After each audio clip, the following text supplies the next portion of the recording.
Hello and welcome back to the M&E Drop-In. We're back in the studio today for the first episode of 2025. Today I'm joined by Mr. Chris Ridge from an organisation called TICA. That's the Thermal Insulation Contractors Association. Is that correct? That's correct. Got that right? Yeah. Good. Chris is also the chair of the B540 subcommittee. When you give us a bit of a background, Chris, on your sort of experience in the industry, some of your roles and appointments and what you're doing today. So I'm a technical director at TICA. You pronounced it as I do. So we're on the same page there. So that's the Thermal Insulation Contractors Association. I'm also chair of a British Standards subcommittee, which is it's B540/7, which is the catchy title, but it's effectively it's a subcommittee that looks after thermal insulation equipment and industrial processes, and so that's looking after key standards, BS 5422, BS 5970 that pertain to thermal insulation, and that's something that's taken quite a bit of my time at the moment. Very good. Yeah. Excellent. And tell us a bit about your working background, how you came into the industry, what are the different roles you've had, and so on. Okay, yeah. So, like many people, it's not been a straight line route to where I am today. Never is it? So, I actually I left school and joined a YT youth training program at a local authority at Dudley Council. Decided that wasn't for me, and actually went to work for the Midlands Electricity Board. Oh yeah, MIB. MEB, so obviously, So over in Nottingham, you had the East Midlands Electricity Board. Over where I live, it was the Midlands Electricity Board. I joined there, worked in the office for a few years, and actually did what I think is becoming more of a common approach to things now, which is I studied part-time while I worked, and the MEB actually put me through my HNC and then my degree, and after that it was okay. I got the opportunity now. I politely asked whether I could whether there's any roles I could take, and there's a sales role that came up. That was my first sales role, working actually for the contracting business of MEB, and looking at high voltage maintenance. So high voltage substations, switchgear, transformers, and speaking to a lot of different clients and end users about that. Interesting, like with many things, certainly the political scene changed, and the old electricity boards disappeared, evaporated into and were bought up, sort of gobbled up by various international organisations, and when I was made redundant from MEB, I joined a company called Erico, and that was all about pipe work, fixings and supports, and that was my initial introduction to Midland fixings back in the day. Back then, sure. After 5 years there, I joined Kingspan, so that was really when we talk about insulation and then fixings and supports, if you like, that gave me the background into both all that together. Okay. So 3.5 years ago, I joined TICA as a trade association. Felt time for me to do something different, and it was with everything that we know that has been going on around building safety and net zero, a genuine opportunity to try and make a positive difference with all that. So so that's fairly quick history into No, and definitely an interesting time to take a bit of a change about in your role in the industry. As you say, there's a lot going on, and I suppose just for the interest of the viewers, others might have seen before that you've actually come onto a podcast in the past, albeit quite a few years ago now. I think back end of 2021 was the last time. So great to have you back on, Chris. Yeah, thank you. Thank you very much. I think we spoke to you on a podcast previously in your capacity at Kingspan, and then soon after your move to TICA. But that was obviously, like I said, quite a while ago now. It's been some time since we last discussed what you're doing at TICA. So tell us a bit about what's been going on in the whole world of thermal insulation. So I think we're going through a similar journey to what other trade associations are going through. The response to the Building Safety Act, the requirement for proving competence. Yep. So TICA have been one of the first, I would say, to be in a position where we have a competence framework for thermal insulation. Yeah. So that's then put me in a position where we can start actually talking to other trade associations about where some of these junctions are as well. Yeah. Okay. So that's put us in a really interesting position. If you imagine our jigsaw piece, if you like, is there, and we're trying to plug that in with everything else that's happening. Yeah. Everything else as it develops. So that's a big part of what we're doing. The whole net zero agenda is very important to us as well. I think we can talk, and maybe that's for another day, but we could talk about the politics of net zero and what people think about about all of that. But actually, there's some really basic things that we should be doing regardless, and that shouldn't be politically contentious at all. So insulating pipe work, whether that's building services pipe work or that's process pipe work in industry, just insulating that to the correct standards, or even insulating it at all, is one of the first things that we can do in terms of decarbonisation, a real low-hanging fruit. At the most fundamental level, that's an example of where you can, prevent wastage of heat, essentially, isn't it? Yeah. So we're trying to get even the conversation back to the basics with some of that, and say let's not forget, with all the excitement about whether we talk hydrogen, heat pump deployment, and all the rest of it. Actually, there's things that we can be doing now that we should all try with the systems we're already using. You mean? Yeah. Just good specification. And good workmanship. And I think clients having if you like, a better view of things, and not just looking at the stuff at the top of the tree that's all shiny, but actually the basics, get the basics done. There's low hanging fruit there. Industrial decarbonisation is a really, really big topic. We know obviously there's a lot of industry in Nottingham, and you can see the difference that could be made by doing some of those basics, like insulating process pipe work correctly. Could be the biggest saving that some of these companies could make. So even just down to the basics of getting some of that information out there and talking to people about that is a really relevant thing, Yeah. Okay, that's really interesting, Chris. And you've alluded to in your comments there about some of the crossovers in sort of different parts of the industry, what you're doing. I guess, where do you think these crossovers actually exist? For us, for the thermal insulation industry, there are a number of them. Yeah. And I guess because there are a number of services that need to be insulated. So some of the big ones I would say, for example, pre-insulated products, pre-insulated pipe work, pre-insulated duct work.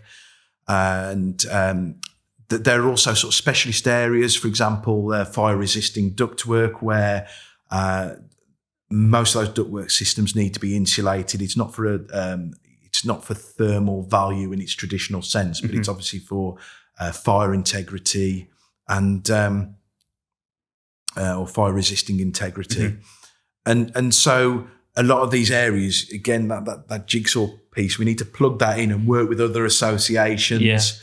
And try and map that out and make sure that those sort of boundaries make sense, and that we're actually being really consistent with repeating that sort of competence message across those trades, and that we're not allowing things to fall between the cracks effectively. So that's the important thing, and things like pipe supports, or I should say insulated pipe support inserts and ducting support inserts as well. That they kind of fall within that as well. Yeah, that's good. Let's get really specific about that, because I guess for our audience, that's something that they're dealing with every day. Load bearing supports for building services. You talk about crossovers. Can you give some examples of where we'd see that with load bearing supports?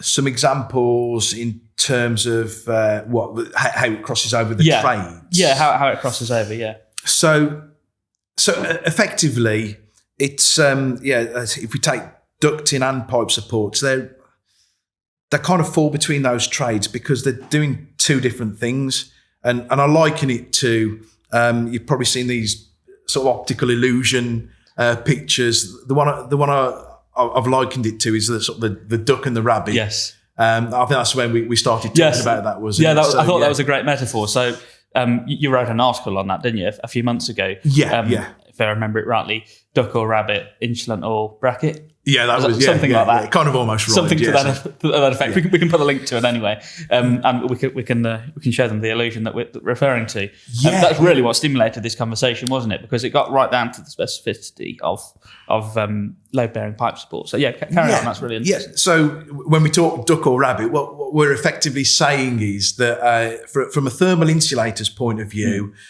that load-bearing pipe support is it. To them, it's a continuation of the insulation system. That is its core purpose. Yeah. To the pipe fitter, the core purpose is if you like, a necessary element that has to be load bearing within the bracket holding the pipe, and it's part of that load bearing system. So they're coming at it from almost sort of completely different angles, two different perspectives, really, isn't it? Yeah. Yeah. And the truth of it is, it's not one or the other. It has to be both. Yeah. It can't just fulfill one purpose. Otherwise, it's not fulfilling its purpose. Yeah. So the point with those sort of trade junctions is to say that we need really good dialogue between the thermal insulation market and the sort of the M&E pipe fitting market to say, well, what does it look like? What does good practice look like? Whose responsibility is it to install those pipe supports? Or insulated pipe supports, and what do they need to consider? So that is one of those big trade junctions, and hence the metaphor on the illusion. Yeah. Okay, thanks, Chris. So focusing on insulated pipe supports, then, can you explain why they're important and what some of the potential pitfalls are with them? Yeah. So, well, first of all, why are they important? So, load-bearing pipe support inserts achieve a couple of different things. We talked already about the thermal insulator's point of view, and this is completing the insulation system. You'll see specifications. A lot of time, specifications will say that the pipe insulation should run completely through the pipe support. It should be consistent through the bracket. Mm-hmm. Yeah. And the only way you can do that is by having something that's load bearing in between the pipe and the bracket. So why is that important? Two reasons. One is on below ambient applications. Is if you have your bracket directly to the pipe work, and no matter what you do, no matter what how well the thermal insulator might be able to work around that, you've always got a compromising of the system. You've got some threaded rod sticking up through the top that is there's no way of being able to completely mitigate against potential water ingress. Yes. You can seal it, but there's always a weak gap where water could get in. Very often you'll see that the insulation might just be butted up to the pipe support, which is even worse. Literally, you've just got an area that could promote condensation. That condensation will get underneath the insulation, and then it will start reacting with the pipe. Section of the pipe that's not, for a start, is not insulated. You can get as you've mentioned, the water ingress. Yeah. Is there other issues that can occur when that happens? Yeah. So the second one is about restricting heat gains on below ambient pipe work and restricting the heat losses on above ambient. So it works both pipe. ways, Yeah. So it's all about effectively removing the supporting structure away from the pipe, so you don't get that heat transfer up the support system. Which can be a big problem. It's a real problem on above ambient systems when you think heat network scenarios, for example, where you've got pipe work operating. I mean, it could be anything between typically about 55 degrees if it's a heat pump system, up to a traditional sort of third generation, I guess it would be, a heat network system where it might still be 75, 80 degrees. Yeah. That amount of heat loss transferred up the threaded rod and around the bracketry is significant. So we're trying to restrict that as well. Yeah. And British standards have been clear about that for 12 years now, that you should try and restrict that heat loss. Yeah, so I guess the fundamental reason why insulated pipe supports blocks exist is so that the support itself doesn't become a heat sink. Is one of the sort of fundamental reasons for it. Okay, that's really interesting, Chris. How do we stop things slipping between the cracks like that? I think a lot of it is around early engagement and clear specification as well. So a lot of the problems seem to occur, certainly for our members, when they're kind of siloed from what the pipe fitter's doing. Yeah. So if the mechanical electrical contractor or the tier 2 contractor can appoint those specialist trades early enough and look at the specification and look at what needs to be done to meet the specification with those specialist trades involved, very often we can cut out all of the practices that lead to the problems effectively. Sure, that's a key thing. So it is about early engagement. It's about actually understanding that all these specialist trades that they are specialist trades people. Yeah. We should be listening to all specialist trades about how they're going to meet the specification. We should be really ensuring that we're employing specialist trades people who are specification compliant and competent. Yes. But to get that early, you can iron out all the details. The size of the insulated block, insulating block is a key one. Very often you see you'll see the insulating block is of a different thickness to the insulation. Yes, I never talked at the beginning. It's so frustrating. Yeah. And another one you see, which is one of the big potential problems, I think, is you see pipe supports being installed externally. Let's say it's an external heat pump scenario and you've got some heating pipe work there that actually the bracket is directly on the pipe.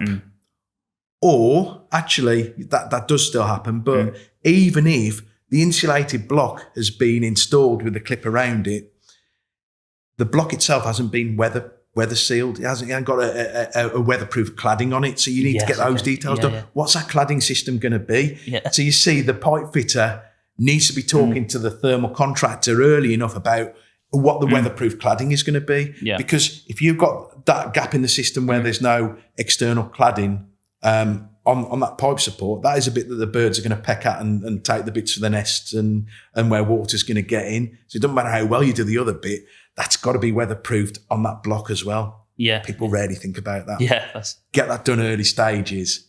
Yeah. Get everybody talking. That's so true. Yeah. And I know we're talking about a very, I guess, for a lot of people in construction, this is a very niche topic, thermal insulation. But no matter where we look at the problems in the construction industry overall, the solution to those, all roads lead back to early engagement, don't they? Yes. And the more conversations we have with people and we discuss the challenges and the problems in the industry, early engagement. So that's a great point. Okay, so that's I guess a short-term solution to some of these pitfalls we've discussed and how things can fall through the cracks. Yeah. Is there anything more long-term from a governance point of view? Do you think that could prevent it? Or I think legislation and stronger regulations will help. I think we've seen that come through now. I think the market's got a lot to do to adapt to that. Yeah. One of the areas that probably doesn't get discussed enough, which will have a big effect on both the thermal insulation industry and the whole HVAC industry, I think, is heat network deployment and the fact that will be regulated. There'll be a set of standards there that will be that will have regulation very much sitting behind them, and that really does encourage early engagement. That will be a key thing when we look at what UK PLC has got to try and do to sort of balance everything up. Really, we know that we need to increase our grid capacity for things like electric vehicles. There's a lot of talk about that at the moment.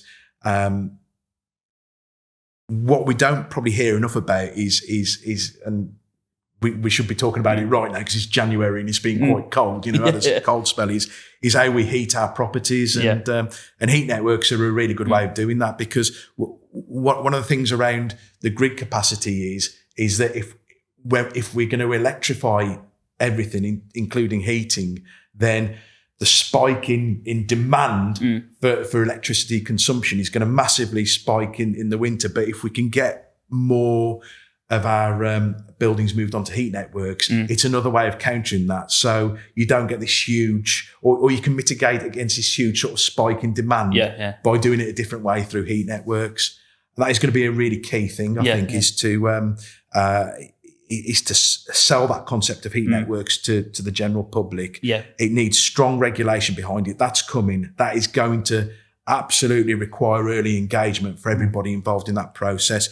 You're going to have to, as somebody developing a heat network and owning and operating a heat network, you're going to have to meet a minimum standard in terms of kilowatt hours per dwelling for all your residents. So you keep the efficiencies sort of locked in. That requires a number of different things, including insulating the secondary system really well. So I think that will be one of the biggest single promoters of early engagement with heat networks. Yeah. That's interesting. You're really showing your passion for thermal insulation here, Chris. It's great to see. I just want to bring it back then to some of the problems we've spoken about around the insulated pipe supports themselves. Yeah.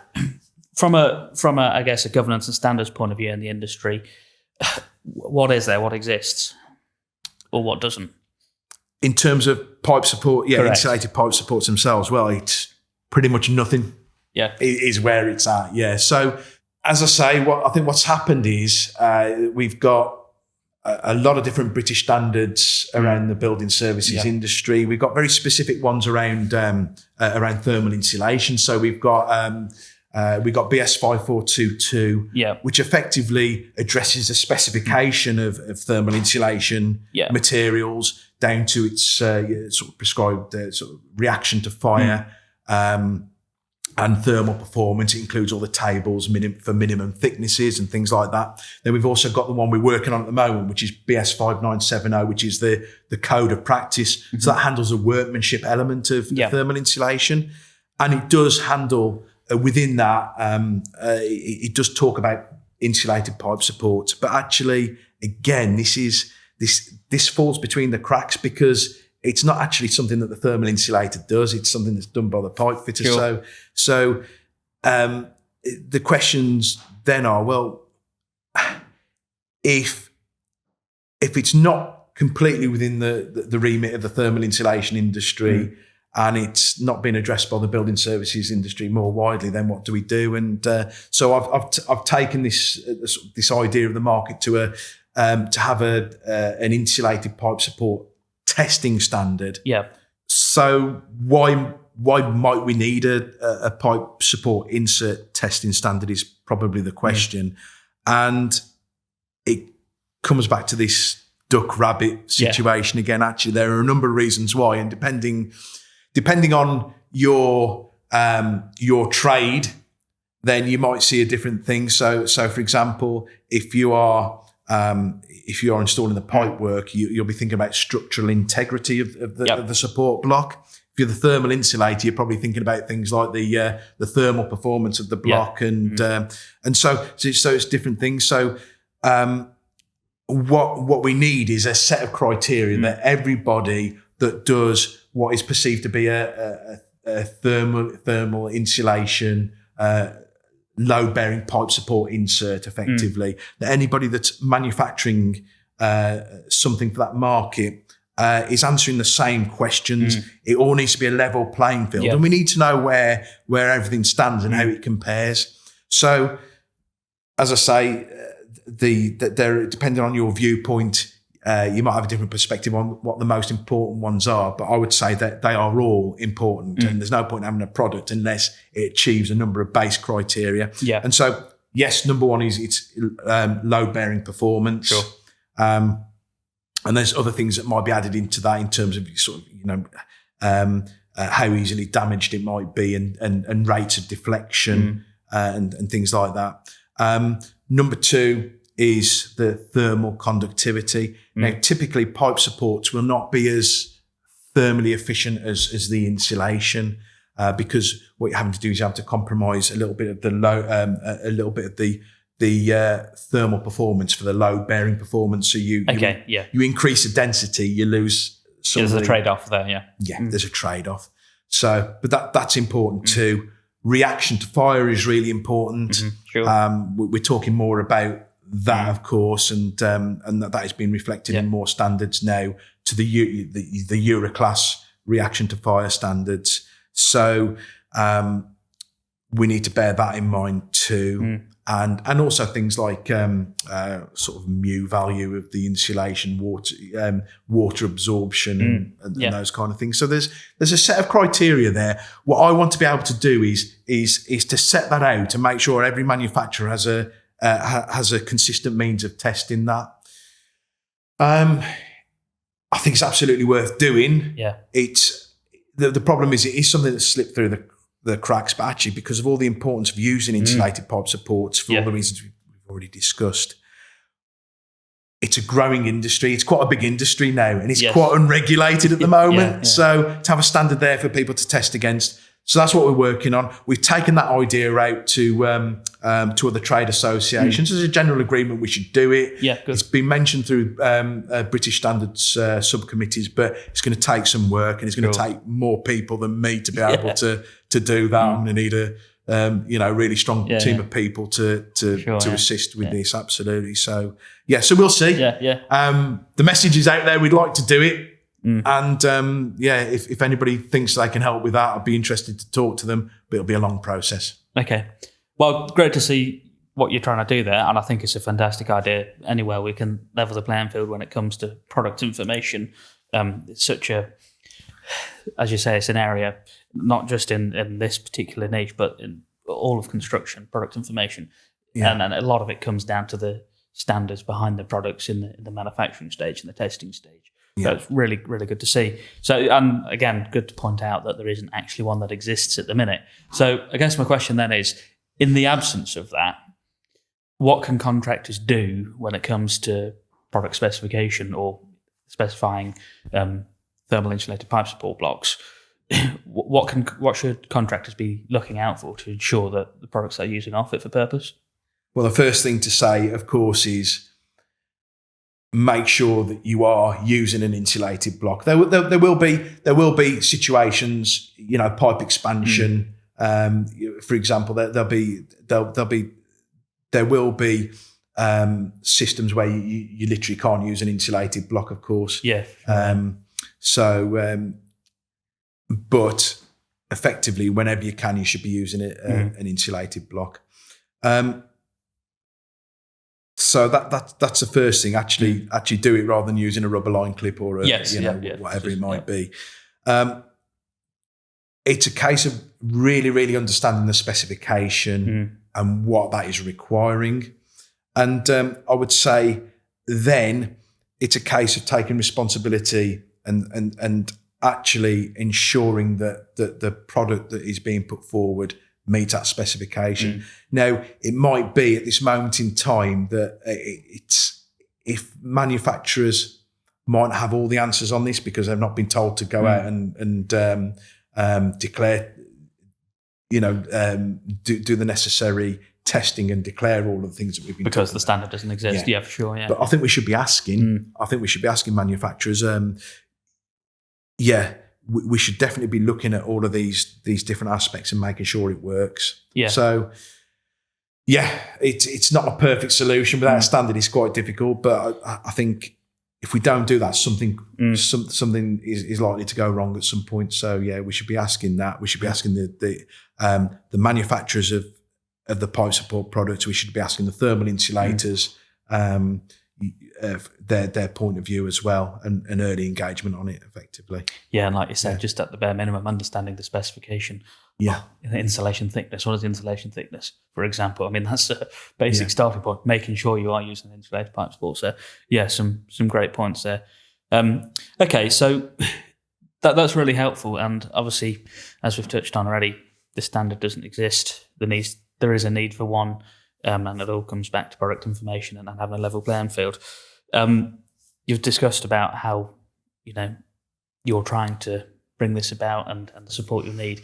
What about the in the international construction market, have we looked at that for any standards around insulated pipe supports? Or yeah, it's the first thing we try and do is if there's a European or international standard, and there's not. We believe there's an ASTM standard, an American standard that pertains to some of this around industrial sort of heavy duty inserts and things like that. So we need to do more research on that, but it's probably a case of having to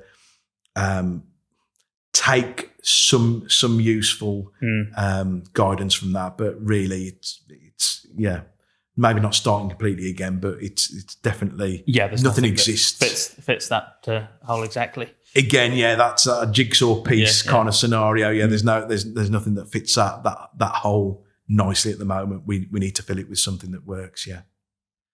Okay, thanks, Chris. Let's just have a bit of a fun question here, shall we? So we're talking about insulated pipe support blocks. Yeah. Just thinking about the different types, we've got phenolic, mineral wool, calcium, PIR. If I'm got it labelled correctly, it's so there's a nitrile.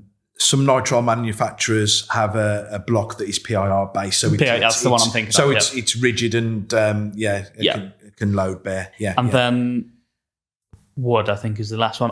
There may be more. I may have missed them out. But they're probably the key ones that people are going to come across. Yeah. Coming from a thermal insulation expert, which one's the best?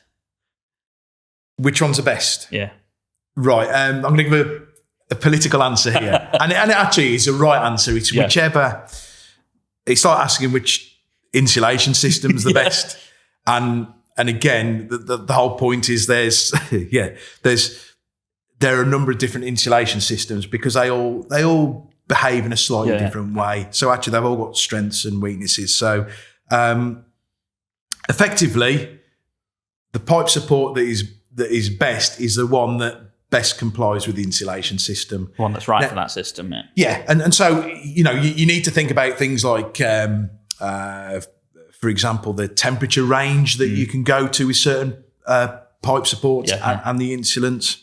You need to think about things like the load-bearing capacity as well. And what I would say is, in a perfect world, what you want is an insulation block that has a thermal performance akin to the insulation system. Sure. Now, for example, wood blocks wouldn't have that. However, there may be cases where, from a load-bearing performance, if you can't prove that, say, a phenolic or a mineral fibre block can hold that weight, maybe that's an answer for that, or it could be a calcium silicate or something like that. So it's an easy answer to say whichever one suits the insulation system. That is that's the first thing you should think about. But then, can it hold the load that it needs to? And I think one of the things that we should be encouraging thermal insulation manufacturers to do is to actually do more calculations around specific scenarios and back up certain projects, because everything you look at in terms of sort of the load bearing performance is based on is based on a perfect world scenario of horizontal pipe runs and things like that. Things change when you're in a riser scenario, for example. Things change when you're in a plant room and you've got large diameter pipe work with lots of pipe equipment, valves and flanges and things like that. That adds more weight load than maybe what would be expected. So there's no other way really of doing it than actually doing some calculations like that and making sure it works. Maybe you need a bigger pipe support. Maybe you need more, an all-round spreader plate or whatever it might be. So those are. Okay, no, that's good. Have I managed to navigate myself out of that one? Okay, navigate yourself out of the curveball, No, that's good. You obviously, one of the ones we pointed up there was wooden blocks, and I think it's an important one to touch on. I think we're gradually seeing them become a thing of the past. As you've pointed out, there is certain situations where you may have to use them, but why are they being used less and less now? I think a lot of that is down to understanding that thermal performance is one of the key drivers for using an insulated block. I think that is the key thing. Yeah. So you want to maximise the thermal performance of everything that you're using there. So I think that would be the big driver. I think one of the things around the woodblock industry, where to play a sort of a devil's advocate, as it were, is to say that a lot of manufacturers of the sort of branded insulation blocks have had a lot of time and also a lot of experience in testing insulation products anyway. And I think what this standard could actually do is open the playing field. So if people feel that there's no choice but to use a wood block in a certain application, they can then hold it to account in terms of how it performs. Yeah. And that would be that's just a good thing to do regardless. Whether you're a fan of wood blocks or not, then to have wood blocks on the same, being able to indicate how they perform in comparison to insulated blocks, as it were, is an important thing. We should be able to do that. And then we all know where we stand. That might have some conversations that, lead to conversations that nobody really, from a manufacturing point of view, really wants to have. But actually, we should do that. Yeah. Sure. And then, as clients, specifiers, installers, we know what we're dealing with. So it is back round to that standard that we've been talking about. Yeah. Yes, it is back round to that standard. Yeah. And while you mentioned standards, am I correct in thinking that there is a standard that exists that actually mentions about whether we should or shouldn't use wood blocks? Am I correct? Yeah, BS5970. Yeah. That's it. It states wood blocks should not be used, and yes, the difficulty is sometimes there's no other alternative. There's no other alternative. Yeah. So it's all right. Yeah. I was just going to say what probably contractors can take from that is, I suppose, in most situations, you shouldn't use a wooden block as it by default. Yeah. It should be last resort, essentially, whenever there's nothing else that can be used in its place. And that's usually because of a load-bearing challenge, isn't it? Or Yeah. Exactly that, yeah. I mean, the good resource of that would be BISA's document TR70, where it talks about what to do for pipe supports. I think it's 200 mil nominal bore and above, and effectively saying that if you can't evidence that your insulated block can work in this scenario, and read between the lines there, that's if you can't evidence it, then it means a manufacturer either hasn't helped you to evidence it or can't. So yes, okay. So we'd like to encourage manufacturers to work with M&E contractors and get that two-way kind of information sort of process going, so we can see what works and what doesn't. But if you can't do that with your traditional insulated support, then it does state that wood blocks might be an alternative there. So yes, okay, I think it says in this case wood blocks or calcium silicate. So it's. Things are done for the right reasons. Standards are updated for the right reasons, and then sometimes it doesn't mean that you've solved all of the problems. And we're going through this now with BS5970. It's a really challenging document to review, and it's going to take some time because actually there's a real passion for the people that are reviewing this to get it done right and to really make the right changes in it. So I think we'll see where that ends up. But again, it all takes a bit of time. Yeah, no, that's really helpful. Yeah. Just I guess what your comments there made me think about. You spoke about the contractors actually being able to get the information from the manufacturers. Is that something you think we should be encouraging more in the industry? Is it contractors, be it M&E contractors, thermal insulation contractors, actually challenging the manufacturers?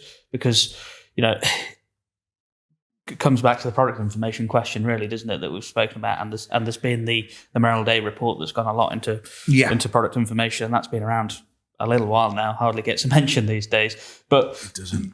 How can we encourage that kind of two-way dialogue between contractors and manufacturers around product specification and information? I think that's a key thing. It really is a two-way dialogue, and I think there are a lot of manufacturers that want to be asked more, that feel that they've got the technical resource in place to answer some of these questions. So I think we encourage that. Yeah, it's the onus isn't on one or the other. It's on, as such, it's on everybody to work together. Early stages of the contract, early engagement, and I think that's a key thing. Again, heat networks are an example of where this will happen through a little bit of regulatory backup. As I've begun to explain already with how heat networks will need to be designed, you need to get you need to essentially prove the insulation system and that its thermal losses are effectively mitigated enough so that the heat network can meet its target. So again, kilowatt hours per dwelling and things like that. So to do that, you need to actually calculate. You need to know you need to know what kind of thermal insulation material you're using.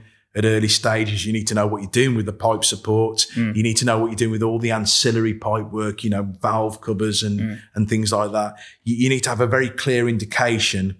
And so effectively, with these secondary systems, it's an interplay between the temperature of the heating pipe work, the design of the pipe work. So, for example,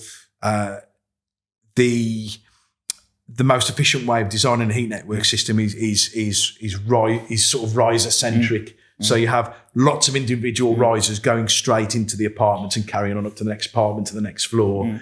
Whereas a traditional way of doing it would be long. You'd have risers spinning out to the corridor, long corridor runs, and then out into so less risers, long corridor runs.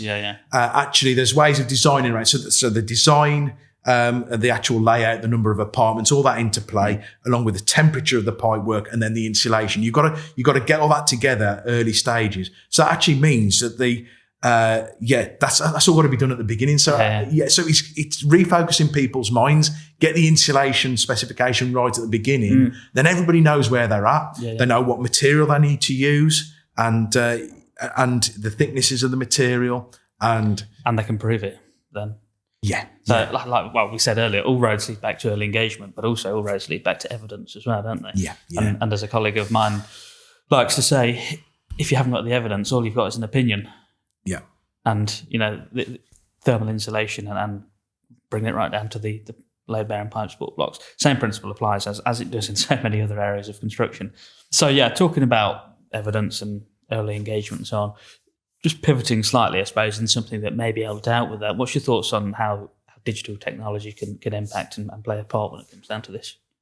I'm fairly sort of agnostic, I think, about digital technology, in as much as it's a tool that can absolutely enable better engagement. We could get things done quicker.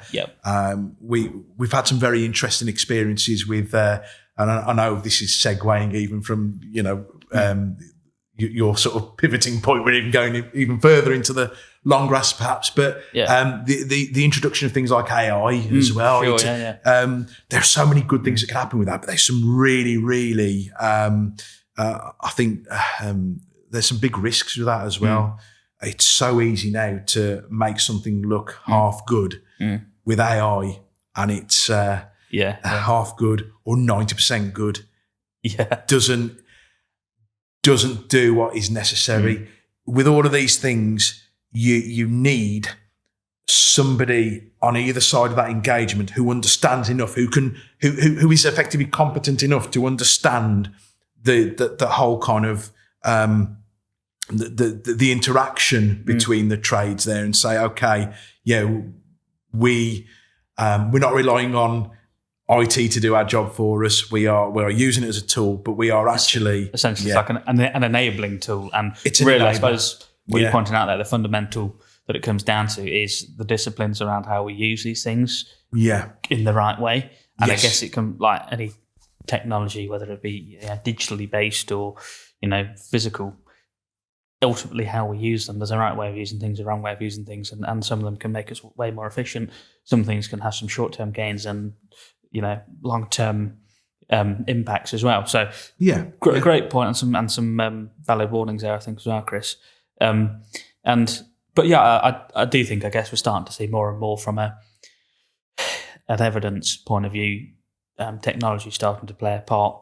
And I guess probably something to mention that some of our customers would have seen a few times now, and some of our listeners is things like configurators, like we have that dynamics bracket configurator that we've created for trapeze brackets and supports for air handling units and so on. Yeah.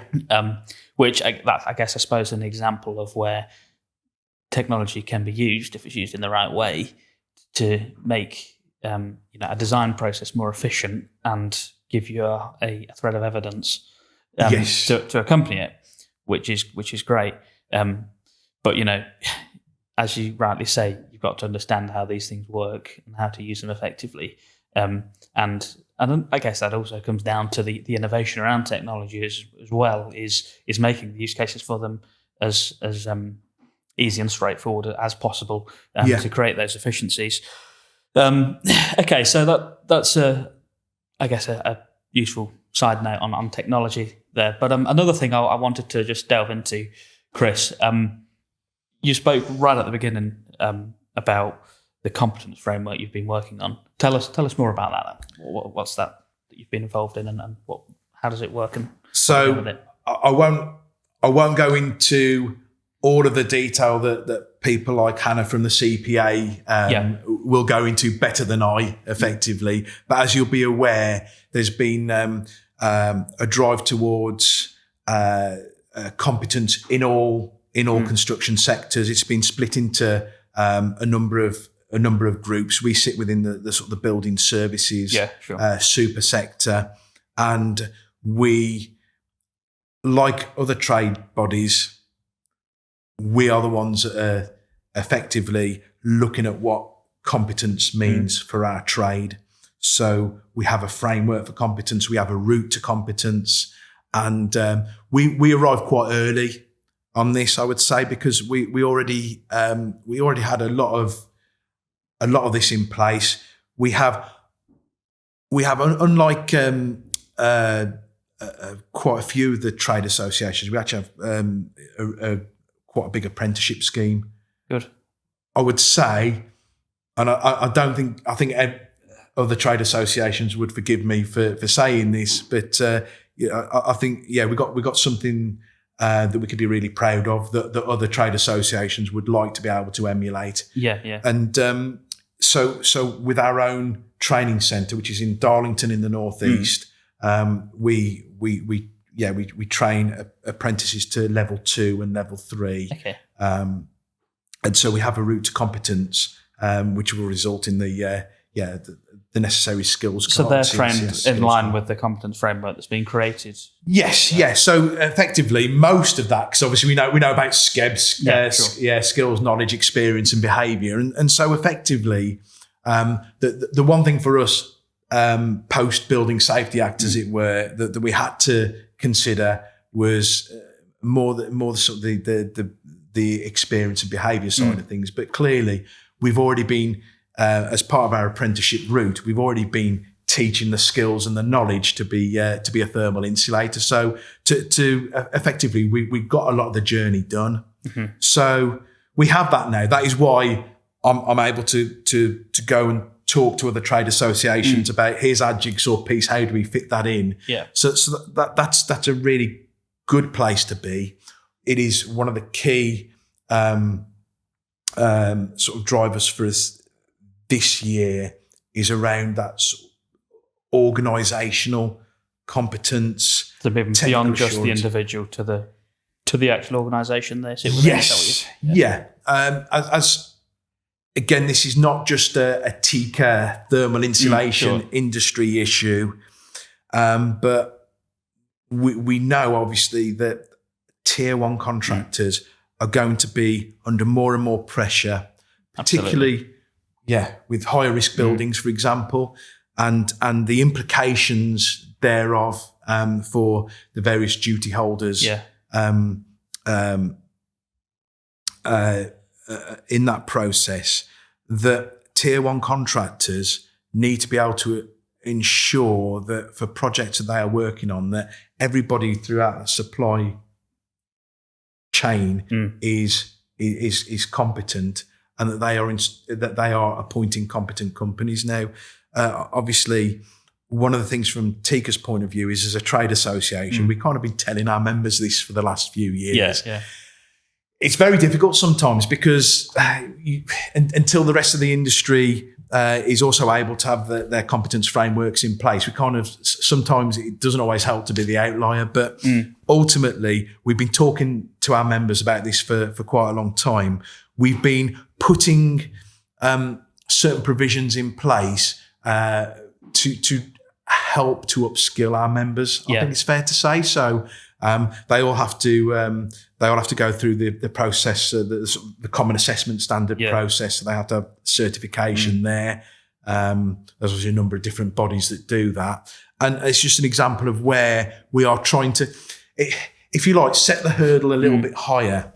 Because as a trade association, if we don't do that, nobody's going to take our industry and do it for us. Yes, yeah. And so the push-pull is actually that for reasons of being able to evidence that everybody in the supply chain is competent, as it were, then tier one contractors want the trade bodies to be able to do this, but also there needs to be maybe a little bit more support coming from the top to do that as well. Yeah, okay. So there's a little bit of a push-pull with this at the moment. It's not a straightforward journey, but we've done quite a lot there. No, that's good. And I think from what I can see, I think it's certainly fair to say that TICA are probably ahead on this comparative to, not to speak disparagingly of any of the trade associations, but I'd say you're probably a little bit further ahead than most when it comes to the things like the competence frameworks and so on. And I guess, people might sort of push back and say, well, why do I have to demonstrate competence? The fact of the matter is, Building Safety Act made it a legal requirement. Section 35 of the Building Safety Act, you need to be able to evidence skills, knowledge, experience, and behaviours. Yes. And then that was then written into Part 2A of the building regulations. So it is well and truly in the, it is a legal requirement now. It's not a standard or a code of practice where it's, guidance, essentially. It is actually a legal requirement. So failing to do that is, you're sort of putting yourself in legal jeopardy. So it's great to see the work that you're doing around that competence framework. And, there's a lot happening in the industry at the minute around competence. And there's, it's a lot for people to understand and absorb. It is. But just, I guess, specifically with the competence framework that you've been a part of creating, are you hoping that's going to address some of these things that we mentioned before around sort of the pitfalls and hopefully help? I know it's probably focused on one of the perspectives we discussed out of the two earlier a bit more, because from the thermal insulation contract perspective, but from the M&E perspective, it's probably not quite there yet.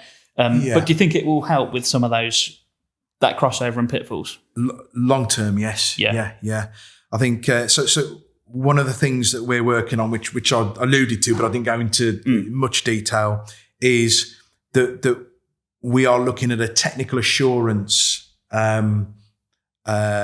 addition to our TICA membership. Okay. So this will involve an auditing process of our members. Why is that important? Well, effectively, as I say, a lot of trade associations are going on this journey now. We're being asked to show that our industry is up to speed with the necessary requirements. Yeah, sure. So we have to do this. What it means for our members is that, again, through all the little nudges that we've been doing over the sort of the last few years, encouraging better practices in lots of different ways, which are now not just a nice to have, but actually TICA membership starts hinging on some of these things like the common assessment standard criteria. The more we do of that, the more we can show that there's a trade that has those top boxes ticked, and that is a key thing. And then the next thing to do is again that jigsaw piece is to show to the M&E world, if you want to ensure that you are engaging with a contractor that can prove the competence of their individuals, but also show that as an organisation that they have everything in place, then this is, we're putting that groundwork in place to be able to show that effectively. Yeah. So this year will be a big, that's where some of these big changes will happen for us. And so when you do that, you've solved the problem. This is what we're trying to show, is that you solve the problem for the tier 2 and the tier 1 contractors. When it comes to thermal insulation, it's a TICA member. They've gone through these processes. We're able to show that we have, that we have looked at the competence of that organisation. It's not to say that you can't do this outside of TICA membership, but as an organisation, as any organisation in the building services industry, if you're not working with your trade association, that's a lot you've got to take on and do yourself. Yeah. And dare I say it, a lot of people that aren't with trade associations are not the ones trying to lead on all of this. That is a key thing. Yeah. So if you are, you're probably already with a trade association. So we're doing that work, and that will start to pay off, I think, in the next 12 months. Yeah. Leads us back to heat networks and of course, and the fact that actually a minimum requirement for heat networks will be that the thermal contractor can evidence that they have the competence to carry out that function on a heat network project. Yeah. Well, again, that jigsaw piece, it's already slotted in there. Yeah, exactly. Okay, thanks, Chris. You've spoken then obviously quite a bit about the competency framework, which is great to see any work around competency in the industry at the minute. It's great to see any work around that. Something I wanted to bring up was the CSCS cards, which we've obviously had them in the industry for quite a while now. And from what I understand, they are seen as a way of verifying skills, I suppose, as part of your route towards competency. Not exactly a way of demonstrating competency in its totality. So we've had CSCS cards in the industry for a while. You've spoken about competency frameworks. What's the two roles that they play? Because people obviously get confused when there's all these different frameworks and cards and competency. How does it all come together? Yeah. I mean, I suppose I can only really speak from TICA's perspective, which is we issue, we have a license with CSCS, so we issue the TICA CSCS skills card, and that's either by obviously more and more now through the apprenticeship route, which is really important, or there is a means through a practical assessment to be able to demonstrate the correct skills to gain the card as well. So that for us is what is the passport into working as a thermal insulator, be it level 2 or level 3, and depending on what you need to do on various sites. So I think that's where we're at as TICA, but I do recognise that no matter what where you think you're at and what you've already done in any job these days, to be honest, is that there's continual development.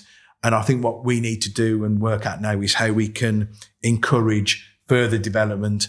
For example, we have we helped BISA and a trade association for heat network equipment called MENA. With those, we developed a heat network foundational course. Okay. And that again is additional knowledge to be able to sort of bolt onto your existing qualifications and what have you.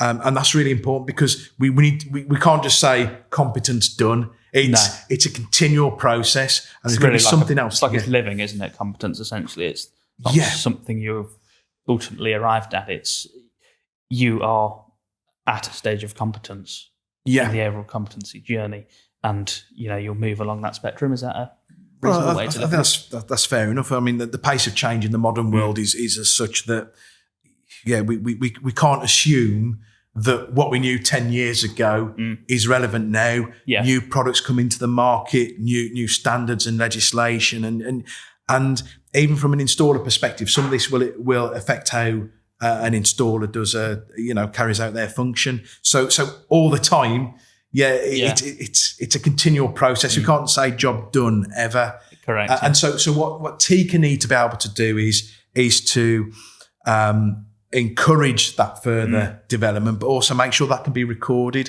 So actually, when somebody's looking for a competent person, they can see it doesn't just begin and end at what initially helped that person to acquire that skill card. Yeah. That's going to take some time, but people shouldn't be afraid of that. That's just good. We all want to improve our knowledge on what we're doing. It's important. And I think, that's what TICA probably need to start looking at. One of the next things we do. Okay. You've touched on a few times, which I wanted to, I guess, elevate, was what you said about what you've done around apprenticeships, which I think is great. I suppose one of the things that really speaks to big challenge in the industry, living challenge, growing challenge, is the skills gap. Yes. Yeah. Absolutely. Statistics show that the workforce has reportedly shrunk by 15% since 2019, which is quite a significant shrinkage in a short period of time. And obviously it will affect some sort of areas of skill within the industry more than others. Yeah. So talk to me a little bit about that. I know you've obviously done a bit of work around the apprentices, like you've mentioned. I'd like to hear more about that and what TICA's doing. Yeah, so we've, as a trade association, and we're quite a small trade in comparison to maybe, for example, the duct workers and things like that. So because we have an established apprenticeship scheme, and because we issue the CSCS cards as well, we've had a really, really good look at what the demographics for our part of the pie are, basically, and it is really fascinating. What you see with construction, as you've already said there, what you see with the construction sector is a drop in people entering the market. We see, for a number of reasons, we see a number of people leaving the market as well, and we can kind of look at a 10 years time scenario and say that we're going to lose a significant proportion of people in the construction market. Yeah. People will have conversations, have many arguments, many debates about why that is. Yeah. But ultimately, we can expect to lose a lot of people over the next 10 years or so. We envisage within the thermal insulation industry that we're going to lose about 30% of our workforce in the next 10 years. So what we've done is we've actually gone through the numbers and we've looked at what it actually means. Just to clarify, that's based on the current rate of decline, is it? Or? Yeah. So what we've done, we looked at the demographics. I think this is where we can probably help the viewers by showing some of this. There's an image that TICA have actually. You've got a visual, great. Yeah. So there's a lovely infographic that really paints all the 1,000 words that I'll try not to really. But effectively, what you've got is you've got a number of people in their 50s and 60s that we can say are probably going to leave the industry in the next 10 years. What we've worked out is with the number of apprentices we're taking on every year, where that will meet that shortfall for our industry. And where we're at now. So we've gone from the COVID, the immediate post-COVID years having about 80 odd apprentices a year. We are last academic year we had 148 apprentices. Okay. We're building up hopefully somewhere between 160, 180 this year. So what that means is that those differences, if you that 80, that 100, 120, 100, that is your difference between whether you fall short and you have a declining industry with not enough people in it, or you actually start building it up to the point where it's replenished. And then we talk about actually what's needed on top of that and what could be done, because what we're doing at the moment with thermal insulation, it's not enough. I mean, if you started really, really focusing on companies that are doing the thermal insulation themselves, and they shouldn't be, and you start actually looking at the potential markets that exist, you start looking at things that should be done, like all of the industrial decarbonisation that isn't even being touched. We're going to need more people than that. So actually, this is what we're working towards. But one of the wonderful things that we've been able to do, because we're quite a small but reasonably agile, I'd say, trade association, we've been able to look at some interesting ways of doing that. And one of the ones I'm really proud of, and I think I can say that because I wasn't directly involved in coming up with the idea or implementing it. It was my colleagues, our CEO, Marianne Marsland, and our head of learning, Helen Anderson, that were instrumental in this. But we actually did a hashtag She Insulates Too program. It was an initiative we set up in actually in Nottingham, so not far from here. We had a couple of thermal insulation contractors that were willing to support us with this, and it may not sound like much, but we've got 6 female apprentices at Centre at the moment, currently going through their apprenticeship program. So that is from an average of having one a year, or sort of one every couple of years. So that is a big difference. That's 6 people that would never have heard of thermal insulation, understood it to be a trade, that we managed to reach out to. And this is what we're going to need to do. This is what I think the construction industry needs to do more of. We can't rely on the, I suppose it's the old-fashioned way is that a trade gets passed on from a father to son or an uncle to a nephew. And I'm deliberately, taking it down the male line there. And whilst, of course that should happen anyway, but it's not the only way to solve this problem in the industry, is it? No, exactly. And sometimes 2 things can be true. You know, that actually we should be reaching out to female potential female apprentices and letting them know it can be a trade for them. We also need to try and it can be a fairly lucrative one if they want it to be as well. Absolutely. When you look at what are some of the flack that can be received for trying to encourage female apprenticeships is incredible, really. But when you think this idea that it's not suitable, it's not a suitable job for a lady or a woman. I don't know whether to say lady or woman, but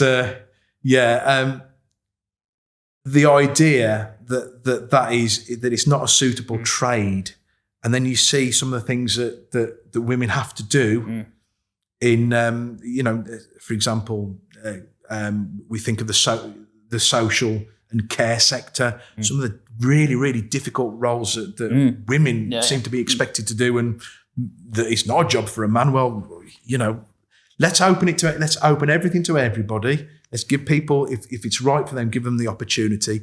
That said, I do think there's the other side of the coin where we just need to look after our, there's a lot of talk about sort of young men in society at the moment as well. And I think it's a really, really important thing that whilst we try and open up apprenticeships for everybody and show that it's a really meaningful trade, that we shouldn't forget that there's almost, it feels like a generation of young men that don't feel valued and are slipping out of the employable workforce effectively.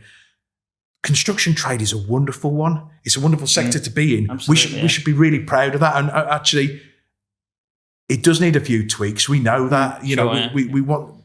We want people to be proud to be in that trade, and we want to encourage more people to join. So let's not stop where we're at now. Let's keep going with that. But by doing that, we can help close a skills gap, and we can make it, a better trade for everybody, hopefully. So no, that's fantastic and really positive, and hopefully really encouraging for any young people that might be thinking about the construction industry. I've spoken to many people in the construction industry now, and the sort of 10 years or so that I've been working in it, and something I hear a lot is people that now have very good roles within the construction industry. How they came in through an apprenticeship scheme and came in working on the tools and actually found it really, really interesting and built, something for themselves that was actually really meaningful and a passion for the industry.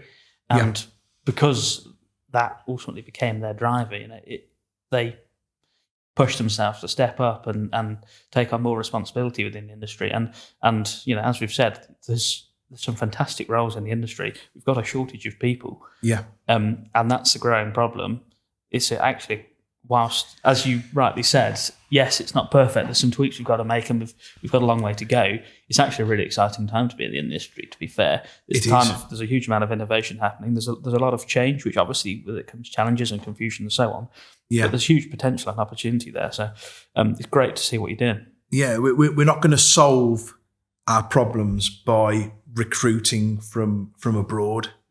We only need to look at the general demographic situation globally.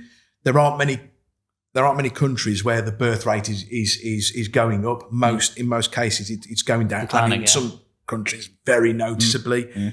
We have to take responsibility for our own. We have to look after our young people better. Right. We have to help people regardless of their background, and that doesn't just mean women into what are perceived as traditional male roles. That means people who are maybe from other cultures and things like that, helping them to understand that construction could be for them as well. Opening this up, but we need to protect everybody a little bit more and show that it's a really important, good industry, and not make people feel that it's the second prize for people who didn't go to university. To be straight with that, I think that's a really important thing, because I don't think this gets through the schools enough that actually, construction is such an important industry. More outreach to schools and maybe colleges to really, really, really bring that home. So I think that's a really, really relevant thing we need to do. Yeah, no, that's great to hear. Really positive, and construction, it's really the bedrock of our infrastructure, isn't it? And it's think of how many hundreds of years things have been built and constructed. It's an old industry. Yeah. And if it wasn't at the stage that it's at today, so much could be completely different. So that's great to hear, Chris, what you've been doing around, particularly around addressing the skills gap and the encouraging words you have to say around that. Yeah. So just pivoting away from that slightly, Chris, something that you mentioned earlier, which caught my attention and I wanted to just come back to, was pre-insulated systems. Yeah. You see them used from time to time, and I can see people maybe potentially see them as a cost-saving solution and maybe a speed of installation and so on.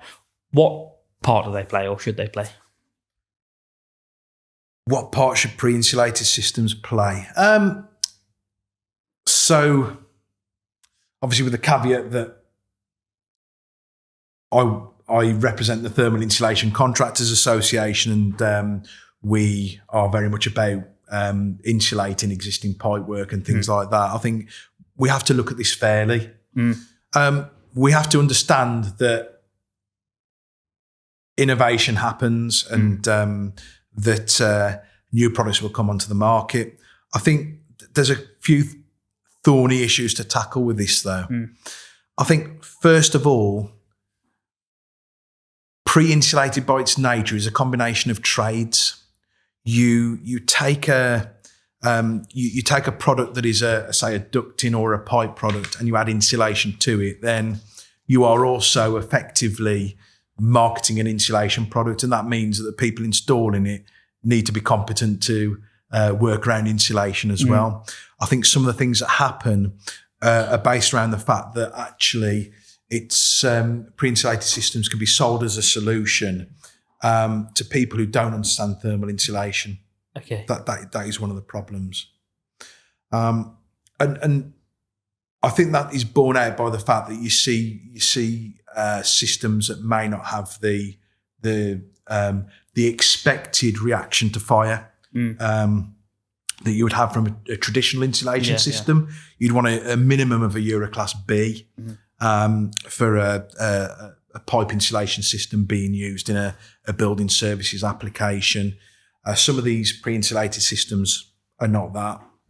So I think that's an important thing. Also, you have a situation where there's an inflexible nature to it in terms of the insulation thicknesses. So does it comply with approved document L and the British standard to be S5422 in terms of the minimum thicknesses required? Well, if you're only making one or two sizes, and there could be a myriad of different applications, well, it's very difficult to say that. Yeah. So there's a number of issues around that. Obviously, we've been trying to address those and highlight those, but I think it boils down to the fact that actually the standards that are in place for things like pipe insulation are not particularly well adapted to testing for pre-insulated products. Okay. And so there isn't an easy testing standard to really utilise. Now, that gets complicated because you're innovating with a new product, but if you've got no test to test against, then it could take a very long time to actually get a standard developed that suits that.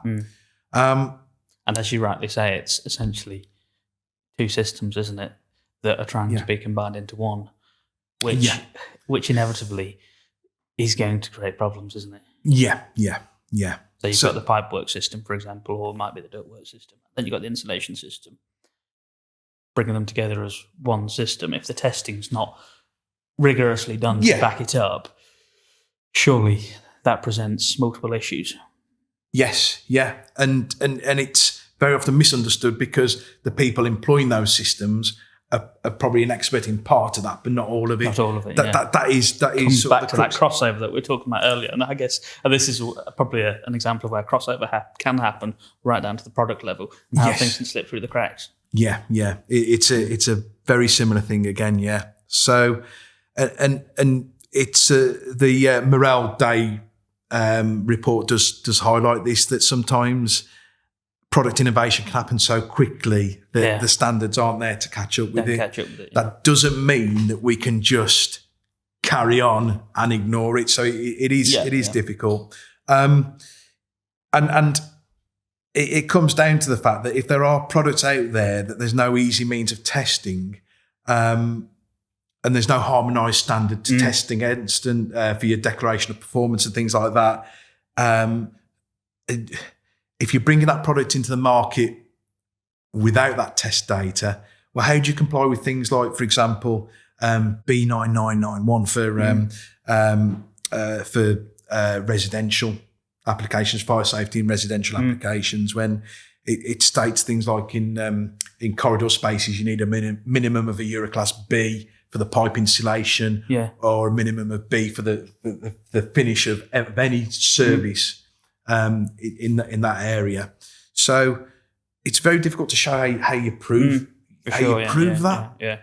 And that is a problem, and that's where you get really into the long grass with some of these. Yeah. Which is where I've been sort of spending my time with a lot of these things, But Okay, no, that's some useful warnings and I guess cautions, probably the right words to use around that. It's not that we shouldn't innovate, and innovation is what moves industry forward, and continues to do so, and will continue to do so. But we just need to be, I guess, from a manufacturing perspective and a contracting perspective, comes back to, I guess, what's the responsibilities we have around testing and bringing products to market, and then from the other perspective, what are we doing to challenge that from a contractor to manufacturer? So that's good. Thanks, Chris. Just I guess to wrap things up here, I've asked you a lot of questions. We've covered quite a bit of technical stuff, so just a couple of easy ones to finish off, I reckon. Okay, right. Okay. You've spoken already, I suppose, about young people coming into the industry. Yeah. What's one piece of advice you'd give to a young person that's either coming into the industry recently, thinking of coming into the industry, or I guess more specifically even the M&E sector or the thermal insulation category? I think one of the key things is take pride in what you do. It's a really important role. It's part of enabling our net zero drive, thermal insulation is an important part of that. We should be proud of our industry, and young people coming into it should have that pride and really feel that. I think also to be prepared to ask questions and always know that it's always going to be a learning journey, that it never stops. Now, this is the modern world. There's always something new to learn. So I think, to remember that. And if you find yourself with a thermal insulation company that is patient in answering those questions and working with you and giving you that journey, then that's a wonderful career you've got ahead of you. Good, yeah. Wise words, yeah. Okay, final one then, and I guess again even more general again. Okay. Something I always like to ask people at the end of the podcast. What's one change that you'd love to see in the industry? I would like to see thermal insulators and other specialist contractors getting paid on time. Yeah. And that would be that would be probably the biggest thing we could do. I think at this moment in time, we're still in this situation where there are rewards for those who are just prepared to take the bigger risks. And actually the reward should be there for the thermal insulators who are ensuring specification compliance and running a really sound business and using their business acumen.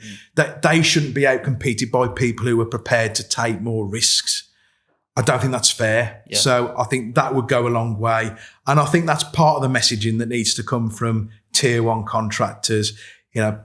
Pay people fairly and ensure that you're employing competent people and you're not just cheapest price wins or the company that's prepared to take the worst terms and that wins that project. Those are the things. And then we give specialist trades that ability where the best rises to the top. That's what we need. Couldn't agree more. Great to hear your words on that.